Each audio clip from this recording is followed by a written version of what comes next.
Panic surged through her veins as she realized she was submerged. She couldn't see, couldn't hear, but she could feel the liquid press against her skin. For a moment, she let herself go limp, allowing gravity to pull her downward so she could know her way up. It was a trick she had learned long ago, and never thought it would come in handy.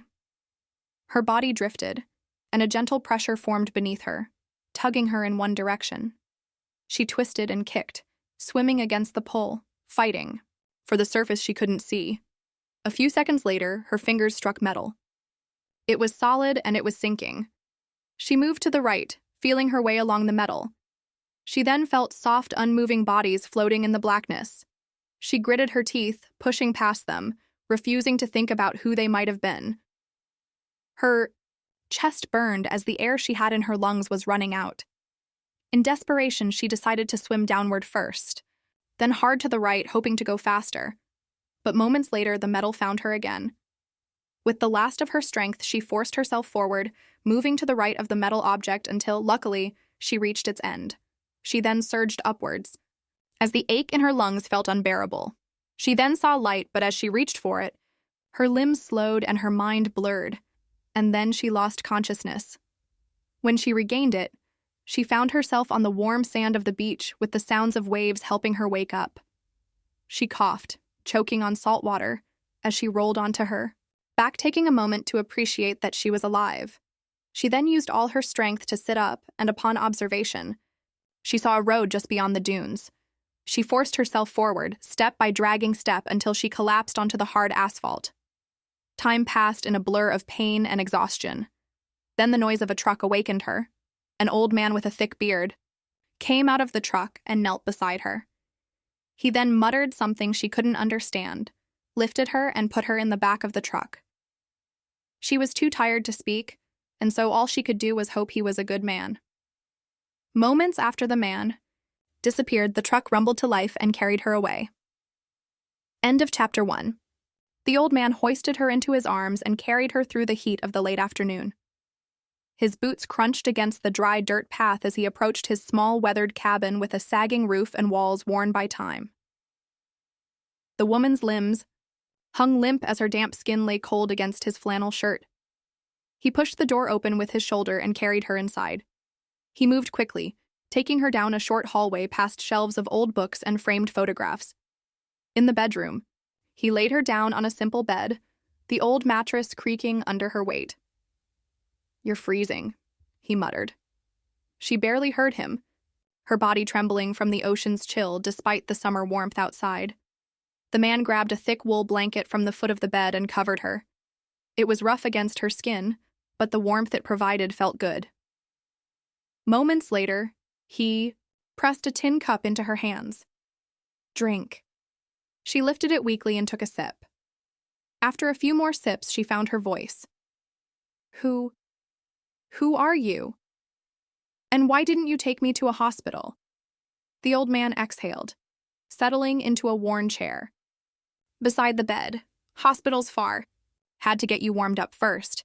Needed to make sure you didn't go into shock." She swallowed hard and looked away. "That's fine. I don't want to go to the hospital." "But you might have salt water in your lungs," he said. "You need to get checked out." Her fingers tightened around the tin cup. Maybe you can call a doctor here?" He let out a dry chuckle. "I'm not rich enough for that." She hesitated, then glanced at the phone clipped to his belt. "I have money. I can order one. Can I use your phone?" The old man studied her for a moment before handing it over. "What's the address here?" she asked. He told her. "Where the hell am I?" she thought as she typed in. A few minutes later, she looked up. "I've ordered a doctor." "Why don't you want to go to the hospital? And how did you end up in the ocean?" She swallowed, avoiding his gaze. "Can I get some clothes first?" Without another word, he left the room and returned moments later with a faded floral dress. She took it gently. "Whose is this?" His expression darkened. "My daughter's." "Where is she?" "She's dead." Silence settled between them. The cicadas outside droned on. "I'm sorry," she finally murmured.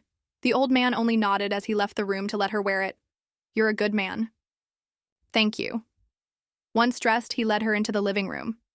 The space was simple: worn furniture, an old rocking chair by the window, and a wooden table with mismatched chairs. They sat on the chairs as the evening light cast long shadows across the room. Then she spoke. I was abducted by aliens. What? I was at my office. It was my break. Then suddenly they took me into a car.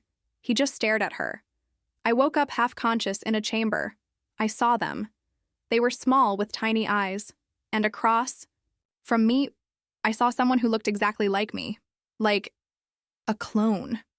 The old man leaned back in his chair, crossing his arms. No offense, but that sounds like a head injury talking. She shook her head. You have to believe me. I wish I could. Let me show you something. Can I have your phone again?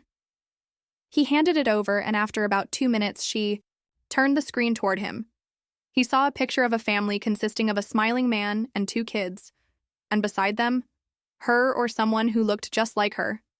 The old man's face paled, but before he could say anything, they heard a knock on the door. Who is it? The old man asked authoritatively. I'm the personal doctor you ordered. End of chapter 2. Enjoy another story. Lumi stood motionless, staring at the spot where Sale had just turned to dust. A strange emptiness settled in his chest, but he pushed it aside. He bent down, picking up the bottle of wine Sale had left behind. With a slow exhale, he turned to his AI assistant. Pass me what Sale left behind.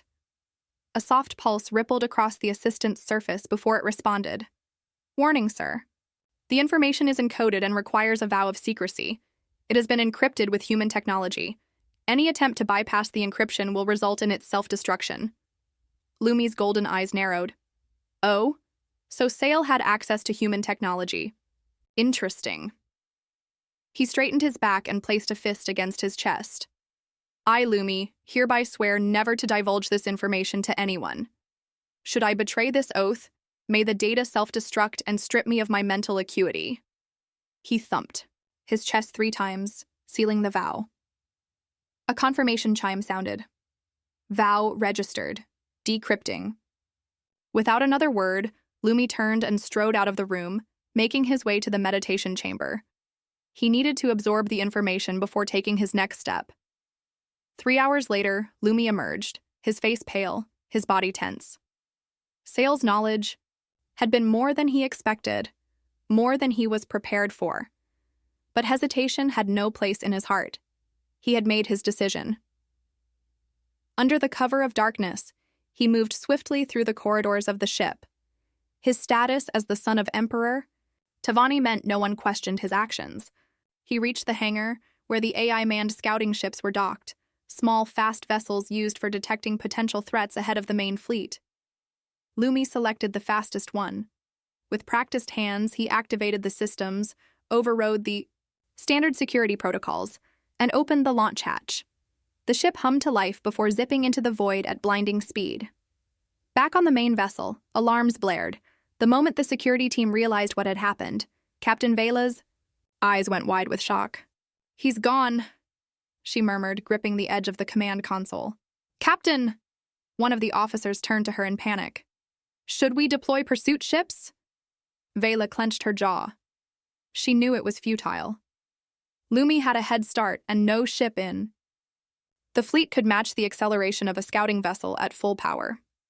But she couldn't simply stand by and do nothing. Send a squad after him, she ordered. Even if we can't catch up, we have to make the attempt. The officers scrambled to obey, but deep down, they all knew the truth. Lumi was beyond their reach. Later, in the privacy of her quarters, Vela activated her AI assistant. Establish a connection with Emperor Tavani. The assistant pulsed before unfolding into a large disk. A shimmering hologram of Tavani appeared, a regal figure with piercing golden eyes and an air of calm authority.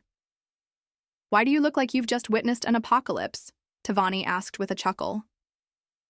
Vela, face pale, immediately knelt on one knee. I've failed in my duty, my lord, she said solemnly. Tavani sighed. Let me guess. Lumi has escaped. Vela hesitated. You knew? Of course. Tavani said with amusement. Before he left my palace, Lumi requested Sale's presence under the pretense of gaining wisdom. But I suspected his true intent was to learn about the human race. I even eavesdropped on his conversation with Sale through his AI assistant.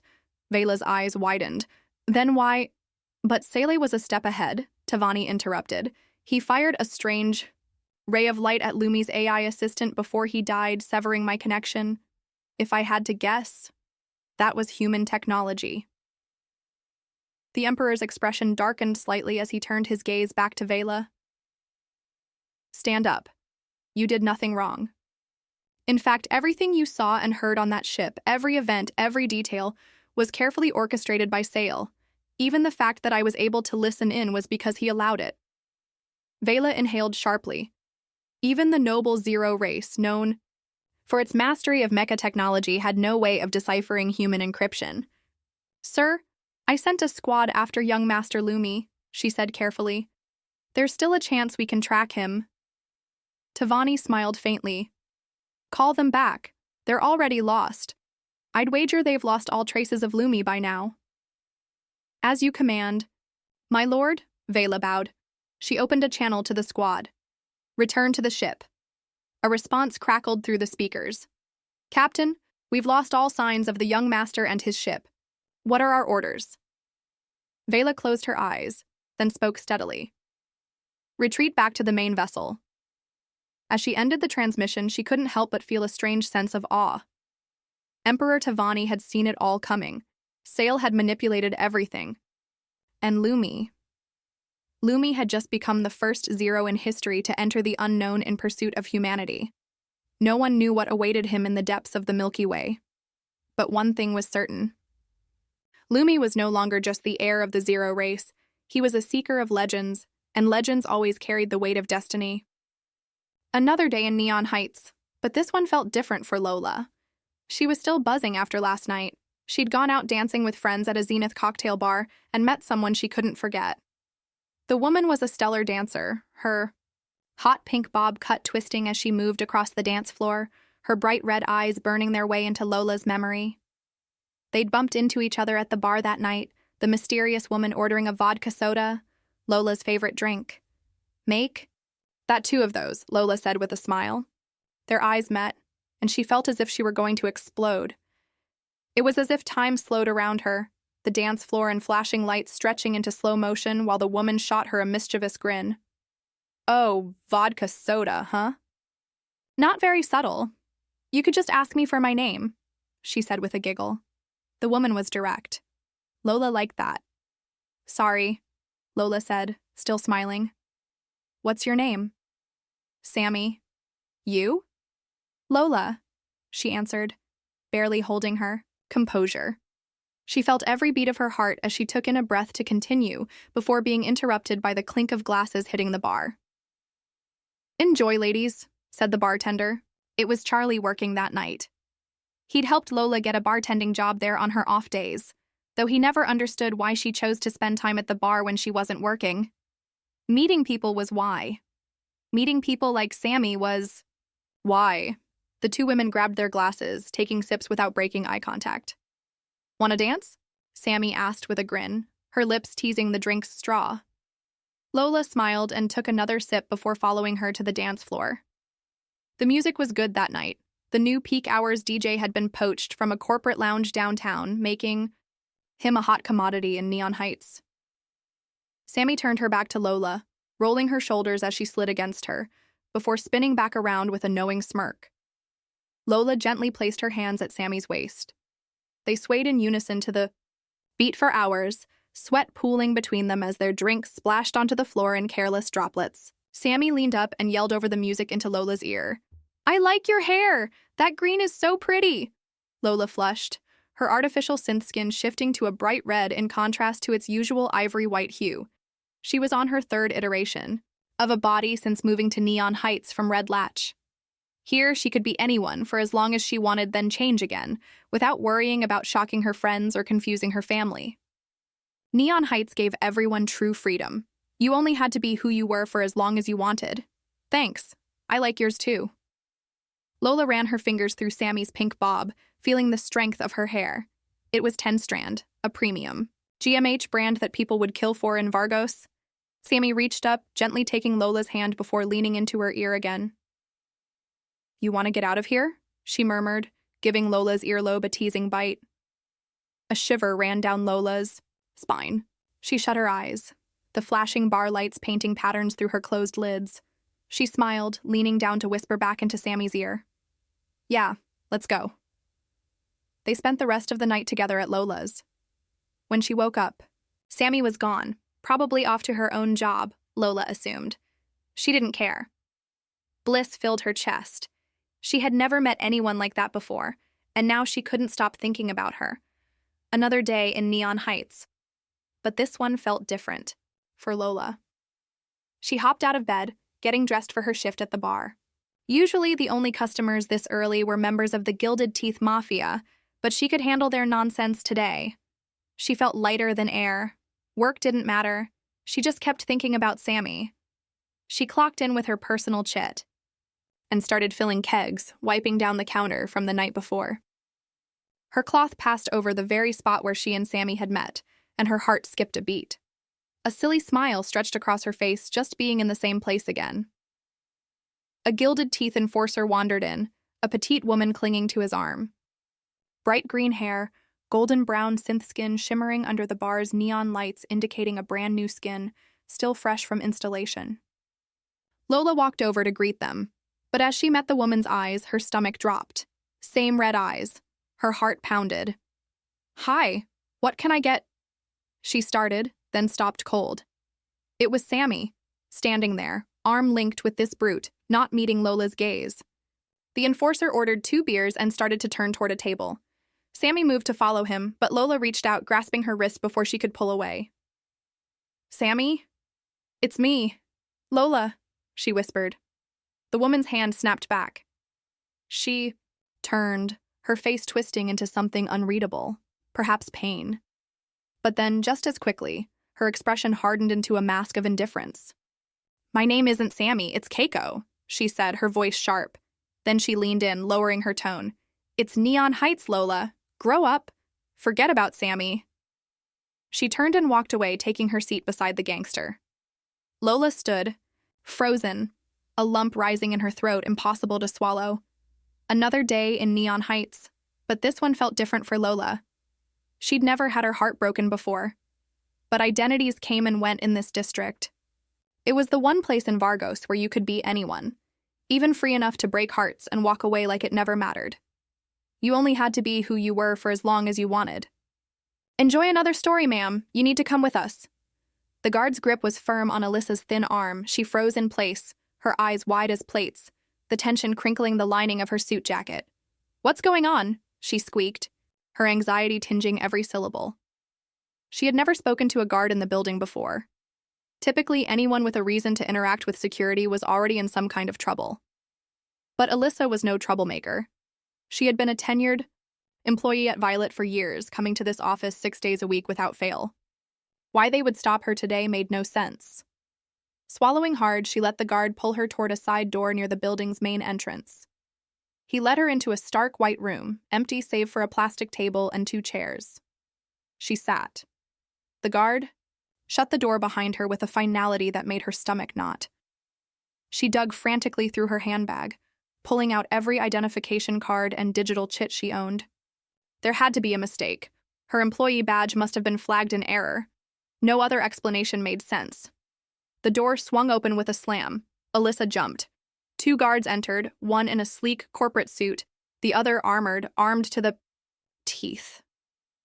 The sight of his rifle, sidearm, and full-body plating sent a chill through her spine. She tried not to stare, but she had never seen a gun in person before. At least, not one so large or advanced. The armored guard took his position in the corner, silent and still. The administrator sat opposite her, reaching immediately for her documents.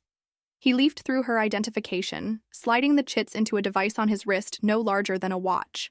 His eyes flashed blue as data uploaded, then dimmed back to normal. Clearing his throat, he finally met her gaze.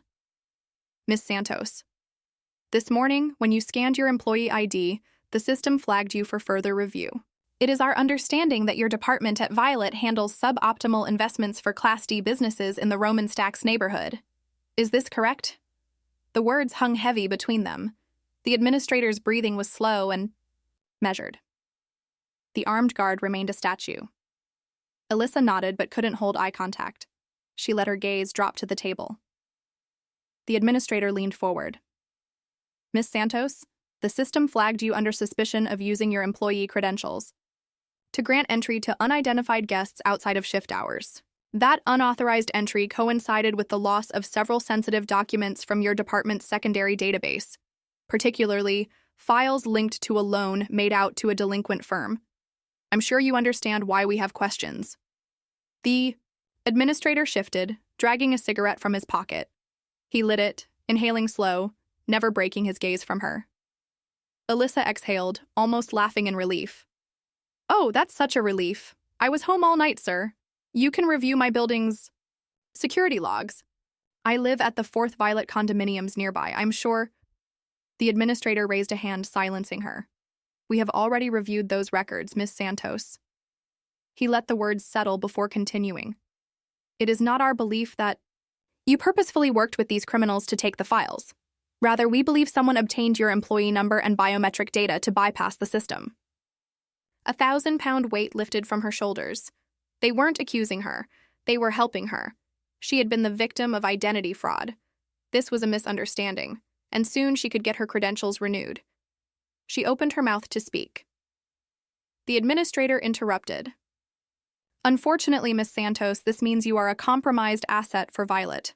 Effective immediately, your employment has been terminated. You have been assigned a new apartment in Lo Vargos. The words crashed into her like a freight train. She stood abruptly, her chair skidding backward. The armed guard reacted instantly. The lights on his helmet and rifle glowed red. The firearm activated, locking onto her chest. Alyssa froze. But she did not sit back down. The gutter? Her voice was raw, disbelief and horror twisting her words. Sir, I have worked for Violet for 20 years. I am the victim here. Some criminals stole my credentials. Her face burned red as she fought back tears. Lo Vargos. The tunnels where those without records were sent to disappear. The gutter. The average life expectancy there was 40 years.